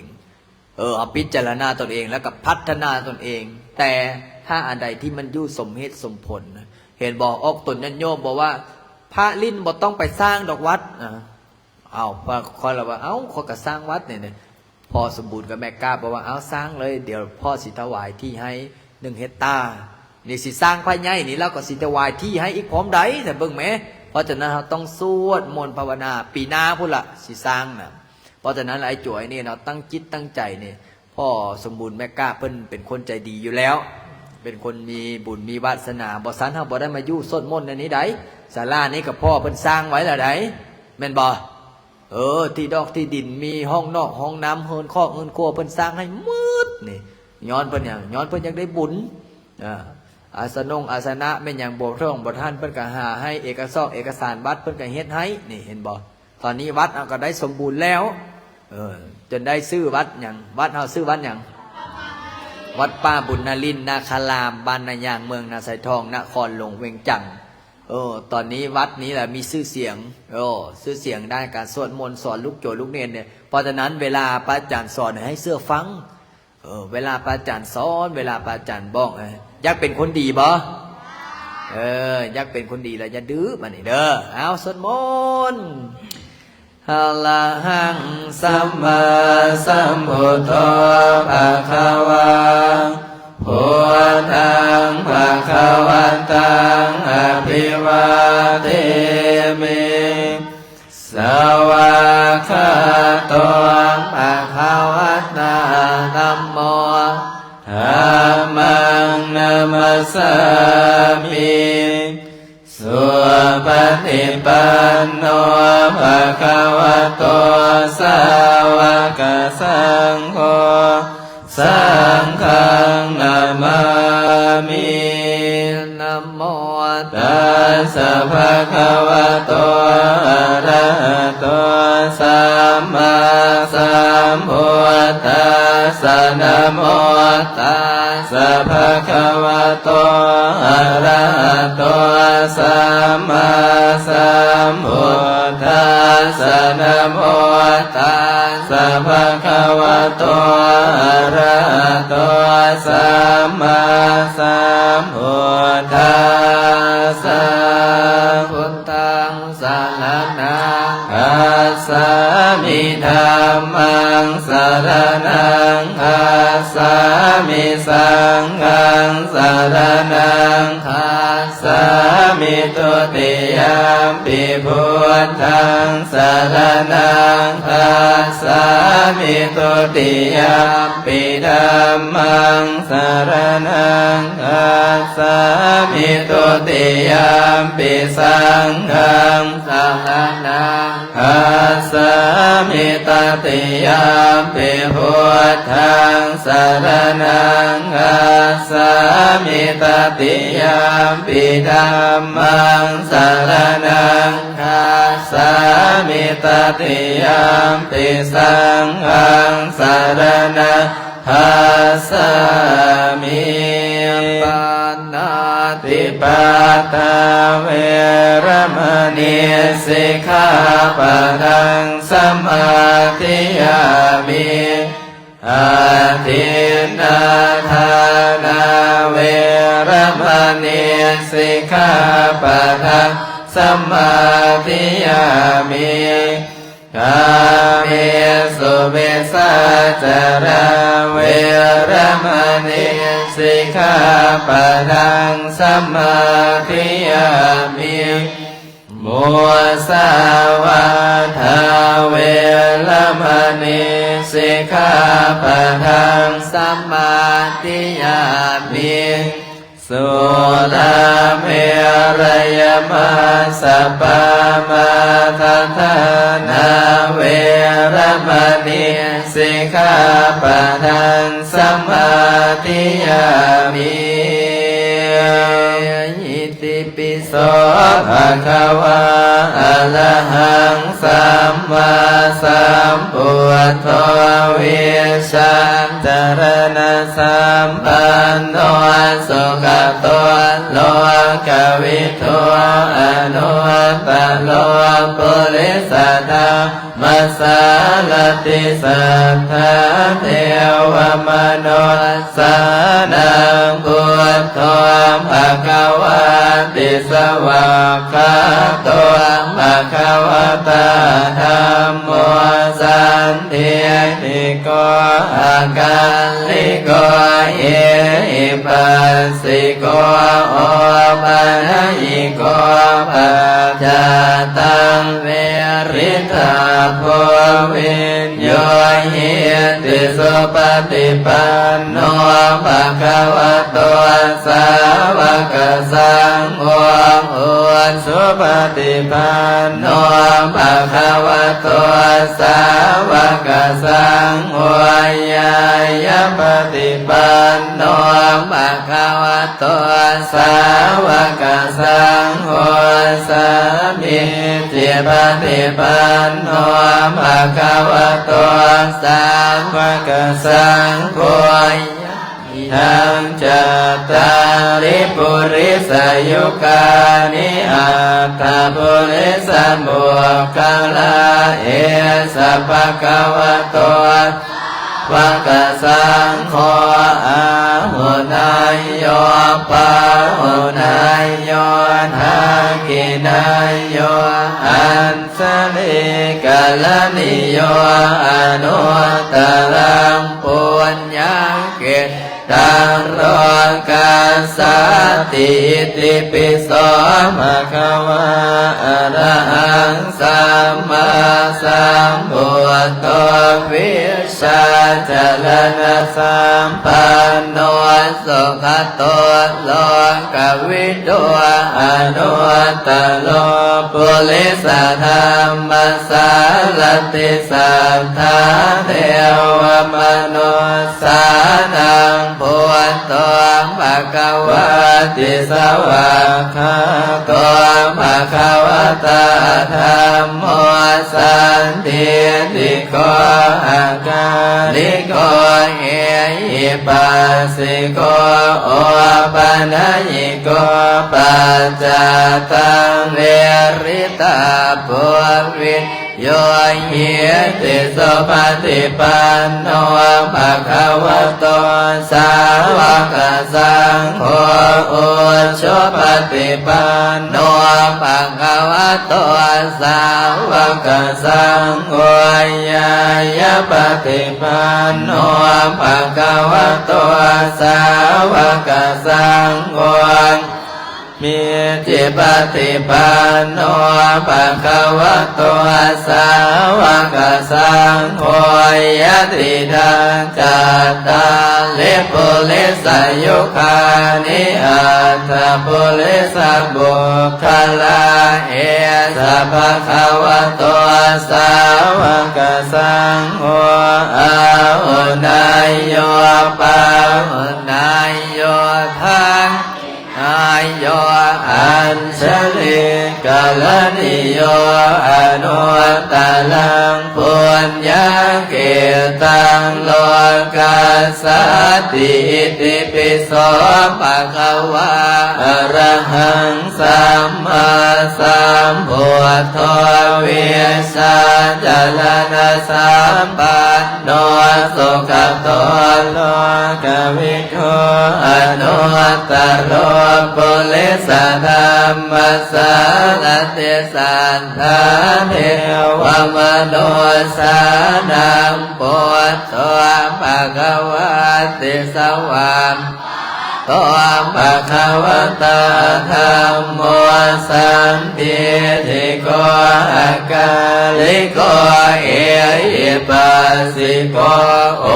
ปัญญิโกปัจจตังเวริตาภวินโยหิติสุปฏิปันโนภะคะวะโตสาวกสังโฆอุชุปฏิปันโนภะคะวะโตสาวกสังโฆยายะปฏิปันโนภะคะวะโตสาวกสังโฆสามิติปันโนภะคะวะโตสาวกสังโฆยะติทังจัตตาลิปุริสยุคานิอัตถปุริสบุคลาเอสัพพะคะวะโตสาวกสังโฆอาหุนายโย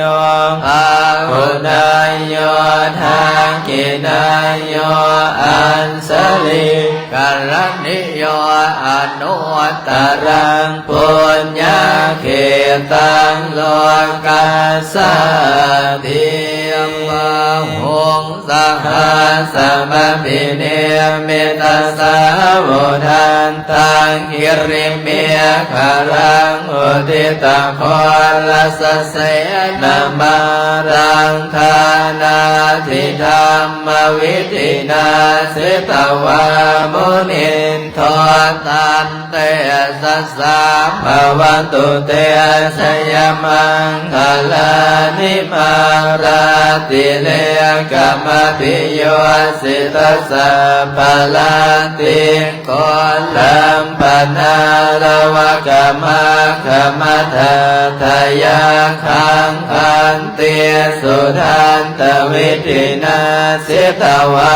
มุนินโตตันเตสัสสะภวันตุเตสยมังคลานินารังคิเลงขจวลังอติอัตถะโพตังอาวากิจังกัมมัสสนิวสุธาลุนันตังเมตัมบุเสกวิธินาสิตวามุนินโนตันเตสัสสะภวันตุเตชยมังคลานิโอเกตกังอมติหันทสุธาลุนันตังเทวติโยสนะปะทังกุริมารวันตังอิติปิสังฆตมโนสิตวามุนินโตตันเตสัสสะภวันตุเตชยมังคลานิตวานากาธมุทารังเอวะคามพินิยาจินใจยันทวนดวัจนังสนกายมันเสสันเตนะสมมาวิธินาสิตวามุนินโตตันเตสัสสะภวันตุเตสยมังคลานิสัจจังวิหายมติสัจจังวาระเกตุงวาทาปิโลปิตามานังอธิอัตถะโพตังปัญญาปะเทียปัสสริโตสิตวามุนิมโทตันเตสัสสะภวันตุเตสยมังคลานินันโทปนันตพุสะขังวิพุทังมหิติมุตเทนะเทระพุสะเกนะธรรมาปยันโตอิโทปเทสวิธินาสิตวามุนินโตตันเตสัสสะภวันตุเตสยมังคลานิตัวคาทิติพุสะเกนะสุทาตาทังพระมังวิสุทธิสุติเมติปะกาวินานังญาณังเทนะวิธินาสิตวามุนินโทตันเตสัสสะภวันตุเตชยมังคลานิเอตาปิพุทธสยมังคลาอัตถะคาทายโยวาจโนอินะอิเนสารเตงตันเดียตวานะเนกวิวิธานิจุปาตวานิโมขังสุขังอติกมัยยนะโลสัพพัญโยมหากรณิโกนาโทหิตายสัพปะนิดังปุเรตวาปาลเมสัพพาปันตัวสัมหัวนิโมตมังเอเตนะสัจจวาเสนะวันตุเตสยมะ หรังสยันตัวปฏิยามโมเลสังขยานันนันทิวัตโนเอวังตวังวิสโยโหอิสยาสุสยมังคะเรอปลาสิตาปันลังเกสิเสปรวิปุคะเลอภิเสเก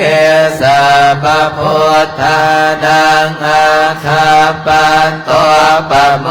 ตติสุนังอันตังสุมังพลังสุปะภาตังสุโหติตังสุขโนสุโมโหตัวจะสุยินทางพระมัจจาริสุปัฏฐานทินังกายกรรมังวาจากรรมังปะราคินังปะราคินังมโนกรรมังปะนิเทเตปะราคินาปะราคินานิกะตวานาลบันดาเทปะราคิเนสัมปติสามินาสังสิโมภมาจมหาเทวาสัพเพยังคปะรายันติภมาจมหาเทวาอภิลาภาภวันตุเมมหาปุญโยมหาลาภภวันตุเมมิเตภะโหติพุทธมะอุดามโมพุทธายะวิราทายโยวิรโคนายังเวลาอิงสาวิลานาเสวิลาวิลาอิทิโยพุทธสมานิมาพุทธสัสวะวันสามปฏิสามิเพ่งเพ่งมาปะลึกลึกสามปฏิสามินาสังสีโมภมาจะมหาเทวาสัพเพยัคฆาปะรายันติภมาจะมหาเทวาอภิลาภาภวันตุเมมหาปุญโยมหาลาโภภวันตุเมมิเตภะโหติพุทธมะอุณาโมพุทธายะวิลาทโยวิลาโคนายังวิลาเองสาวิลานาเสวิลานาสาวิลาอิทิโยพุทธสมานิมาพุทธสัสวะโหมสามติสามิเพ่งเพ่งมาปะเรือเลสามติสามินาสังสีโมภมาจะมหาเทวาสัพเพยัคฆาปะรายันติภมาจะมหาเทวาอภิลาภาภวันตุเมมหาปุญโยมหาลาภภวันตุเมมิเตภะโหติพุทธมะอุณาโมพุทธายะวิลานายโยวิลโคนายังวิรายิงสาวิลานาสีวิลานาสาวิลาอิทิโยพุทธสัมมานิมาพุทธสัสวะโหมสามปฏิสามิเพ่งเพ่งมาภาลึกเลยอิติปิโสวิเศษอิเสเสพุทธนาเมอิเมนะพุทธตังโสอิโสตังพุทธปิติอิติปิโสวิเศษอิเสเสพุทธนาเมอิเมนะพุทธตังโสอิโสตังพุทธปิติอิติปิโสวิเศษอิเสเสพุทธนาเมอิเมนะพุทธตังโสอิโสตังพุทธปิติสันเปสัตตาตาหุนโตอเวราสุขัยโยขอให้สัตว์ทั้งหลายจงเป็นผู้บ่มีเวรต่อกันและกันจงเป็นผู้ดำรงชีพอยู่เป็นสุขทุกเมื่อเถิดกาตังบุญยังพรังมายังสัพเพปะเคียปวัตโตเตขอให้สัตว์ทั้งสิ้นนั้นจงเป็นผู้มีส่วนได้เสวยผลบุญอันที่ข้าพเจ้าได้บำเพ็ญแล้วนั้นเถิดสัมมาสัมพุทโธภะคะวาพุทธังภะคะวันตังอภิวาเทมิสวากขาโตภะคะวะตาธัมโมธัมมังนัมสสามิสุปฏิปันโน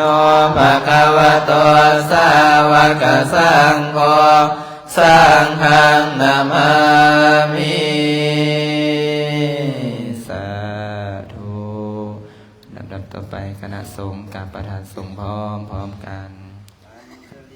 วันทาอภิวาท อันสรีวันทาอภิวาทอันสรีวันทาอภิวาทอันสรีวันทาอันสรีสาธุลำต่อไปลูกโจลูกเนนกับพ่อแม่ครูบาอาจารย์พร้อมกัน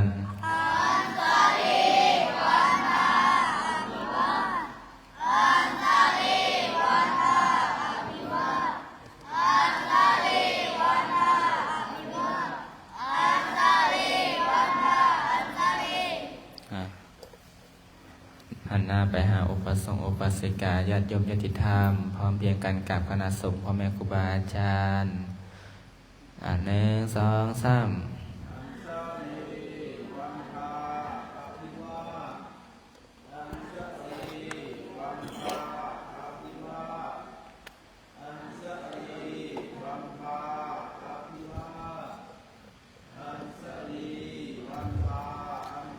ลำดับต่อไปตั้งจิตตั้งใจครับพรเด้อ สังยิติกายโยโกภาวะอภิวาทนาสิริสนิจังวุฒาปัญจยิโนจัตตารโลธัมมาวัฏันติอายุวันโนสุขังภาลังยัตนำตุงอปัตตจานิทุกขพยาปัตตจานิปยาสุขปัตตจานิโสขหุนตุสัพเพปิปานิโนเอตาวตาจามเออิสัมปะตังปุญญสัมปะทังสัพเพเทวะอนุโมทันตุสาธุอนุโมทนาบุญเด้อโชคดีร่ำรวยสุขภาพแข็งแรงสาธุสาธุขอปิดไลฟ์ท่านี้กันเด้อ